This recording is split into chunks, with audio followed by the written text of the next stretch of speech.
Hi, I'm Bart Hanson. I'm the owner and operator of CrushLivePoker.com. The following hand comes from our call-in show that we record at 4:45 p.m. Pacific Time every Monday. If you want to call in your hand, check out the phone number in the description. Time. So, Asper's Casino 1-2, right? Yep. Okay. 350 effective. We're eight-handed. Early position limp from tight passive fish. I was on the button with 10-9 of hearts. Standard open in this game was 6. I was opening for 3x plus limp, so in this case I opened to 8. Okay. Later I made it a little bit bigger, but this is fine for now. So I opened for 8. Small blind, who's competent, made the call. Big Okay. blind, super loose fish, also made the call, and the limper folded. So Okay. three-way to a flop. That's pretty small to raise, isn't it, over a limp in that game? To 8, Yeah. just So 4x? in the U.S., yes, Mm-hmm. where like people are often opening 4 and 5x. Here, like the standard open was 6, so I was going 3x plus limps. Oh, okay. All right. It just, yeah, definitely in small stakes American games, you're getting Yeah, no, huge you're opening raises. 10, 12, Right. 15. So you make it 8 from the button with 10-9 of hearts, small blind, who you say is competent calls, big blind, loose calls, and the limper folds, right? Yep. Okay. And we're going 3 ways to Jack 7-5 rainbow with 1 heart. I believe the 7 or the 5 was a heart. It was not the Jack, but I don't Okay. remember which. Not So, that relevant for so this you, hand. so you flop a gutter, right? Gutter, backdoor flush draw. That's pretty much it. Okay. So checks to me. Yep. This is the spot where I think it's probably good to have a mix of betting and checking, especially multi-way. I'll probably check back a lot of my open enders, but here, here where I don't mind being check raised and blown off everything, take a stab. There are a lot of cards on the turn that I can barrel, so I bet a little over half pot, 14. I like a Which bet. I like a bet here. Again, this game obviously might play a little bit different than the American games. I always tell people when you fool around with small sizing, not that you size that small, but like if you made like a 1/3 pot size bet or something like that at these levels, sometimes you get like played back at versus people that just don't have a raising range, and that's actually quite bad. um, because they don't see anybody else use that sizing, so they think that you're weak because when they see somebody like bet 7 into 26, like they usually have nothing, ace king or pocket nines or something like that. So that's just something to point out. But I would definitely see bet here for sure. I mean, you've got texture here, backdoor hearts, like you said, overcards you can represent, you can turn straight draws. So you bet 14 and they both call. Is that right? Yeah, I mean, again, I think heads up, I'm betting all my draws. I just think 3 ways, especially in this dynamic, it's good to have a couple checkbacks with hands that I can, continue on a lot of turns. But anyways, so they both call. Turn was an offsuit 9. Okay. Everyone check. I don't think I'm ever betting this card at all. All right. So turns out offsuit 9, obviously 6-8 comes in. If someone has 9-8, they have a double gutter that's paired, but you now have a 9 and you're not going to really expect someone to fold a jack. So yeah, I would probably check Nope. back here too.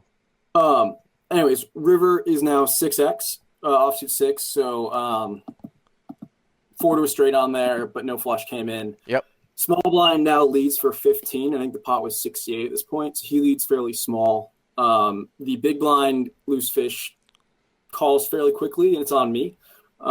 So in this spot, thinking about my range, I've got just a world of eights here. I think, frankly, the most of all 3 of them. And I don't think this is a game where you want to be bluff raising too much, especially 1-2. Mm-hmm. But as I was thinking about the spot, I figured I need to have at least a couple bluff combos, and 10-9 just felt like the best by a mile. I block 9-8, which is the most likely 8. 8-6 might lead the turn sometimes anyway, so it's not that likely. And I also have blocked Jack 9 for top 2, so I'm most likely going up against mediocre 2-pair combos. And obviously for 15, when the small blind bet's super small, I think for that sizing and him being a semi-competent player, it doesn't have to be polarizing at all, even on that board, especially in these stakes where it can be blocker bets as well. And the big blind calling, obviously just can be fairly capped. Maybe once in a while he can trap an 8. But if there was ever a time to go with a raise in the spot and put in a bluff combo, I felt like this was my best hand to go with. So I made it 80. I mean, all that stuff that you say is pretty sound. Fundamentally, 10-9 is probably the best one of the best hands that you could bluff with for the reasons that you stated. But I will say though, Sam, is that are you getting ahead of yourself here a little bit? Like, are you trying to incorporate some concepts that are more applicable to some higher games? And it really goes back to me, and I could be wrong here. I mean, I haven't played 1-2 in England, but what is the small blind betting? I can get on Um, board with the big blind probably not having an eight if the big blind calls, but you said you have a bunch of eights here. Do you have more eights than anybody else here, or you're saying you have a bunch of eights yeah, because of the river action no, of small bet call? no, I've got more eights going into my range. Okay, so if you think about it, I'm opening queen eight suited, jack eight suited, nine eight suited, pocket eights, eight seven suited that all play this exact way. I think king eight suited I'll also open, ace eight suited I'll also open, but those will probably check back the flop. So I've got all those eights. In terms of what they can have nine eight and six eight, right? I don't think they're gonna be check calling 10-8 all that often. Um, I guess Jack eight's a possibility too, but so they've really only got Jack eight, eight six, and 9-8. And I block 9-8, so I think I've just got more. Also, I've got Jack eight as well, so I've got just a lot more to go with than them. I think. Well, I mean, what about them having so Jack 8, 10-8, 7-8, 6-8, 5-8, 9-8?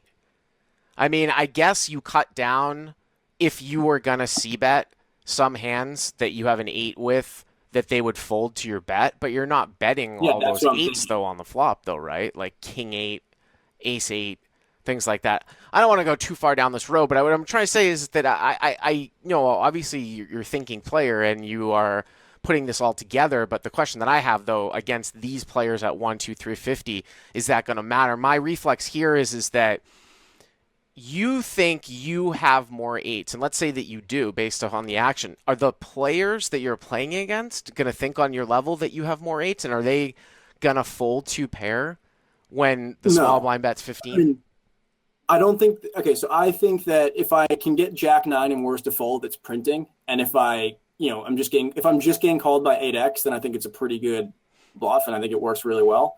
Um, However, it is up for debate whether they're going to be folding those two pair combos. I would expect they will because I think most players are generally kind of passive at these stakes. You know, I just thought that even though I don't, if I were playing a higher stakes game, to be honest, I'd be bluffing more. I'd probably throw in 10-10, for example, as a bluff. And here I thought the only combo I'll ever bluff is 10-9, just because it's a lower stakes. But I feel like I have to do it once in a while. And as you'll see later, if I had to do this over again, I probably wouldn't choose these exact players to do it with. Uh-oh. I'm just saying that, like I said, the stuff that you're saying, obviously you're thinking player is fundamentally sound, but I've seen a lot of, especially to when the Black Friday came about in 2011, I just saw some horrifically bad plays from some good players coming from online where it was just like, wow, these guys just haven't adjusted. You just have to understand that none of your opponents are thinking at that level whatsoever. So the more important thing here would be what is the small blind betting with here on a one liner to a straight? And am I ever going to fold out the weaker parts of that betting range? I mean, So that's what I would say. I think the answer to that question was yes. Again, I was more concerned. I mean, I wasn't really concerned about a ton, honestly, in this one. But Oh, the small blind was semi-competent. He was a little bit on the tighter side, and just when he picked this sizing, I think he'll absolutely show up with, Jack seven suited, eight, 7-6 stuff like that. That he's just blocker betting, or even ace jack. That he's just terrified with. I don't really want to get too down the rabbit hole of guessing a 1-2's I tiny mean, bet Jack size late seven on the board. calling in the small blind, just check calling the flop as top two, and now leading out on a one liner. 7-6 calling on the flop, and now leading out with a kind of bottom two. That's what, like I said, like the stuff that you're saying is fundamentally sound. I would just hesitate. So when it ended up, and then also too, if you wanted to bluff here, um, I don't know if 80 is actually going to get the job done if you're trying to get Yeah, somebody to fold two pair. let's talk about that sizing. Yeah. So when I thought about the sizing, there's an argument for bombing it. I think there's an argument for going small.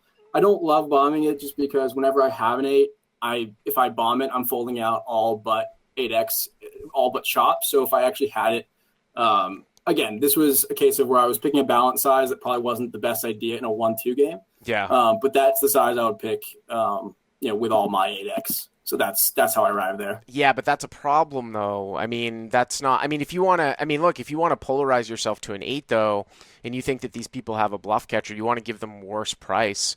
Yes, and I mean, yeah, you would want to try to bluff like with the least amount of money to get the job done, but I mean, I've seen a lot of live poker, and if I was going to bluff this spot, I would go a lot larger. What ended up happening? You made it 80. What happened? So small blind almost snap folded. Okay. And then the big blind thought about for about 10 seconds, gave me a look over and called with queen jack off, Oh no. which was a sad time. Thus confirming that you probably should not bluff this spot all that often in 1-2, but still have the time of my life playing this hand though. Oh yeah, yeah, yeah. I mean, just don't get ahead of yourself though, Sam. But I appreciate the call. It was good thinking. Thank you.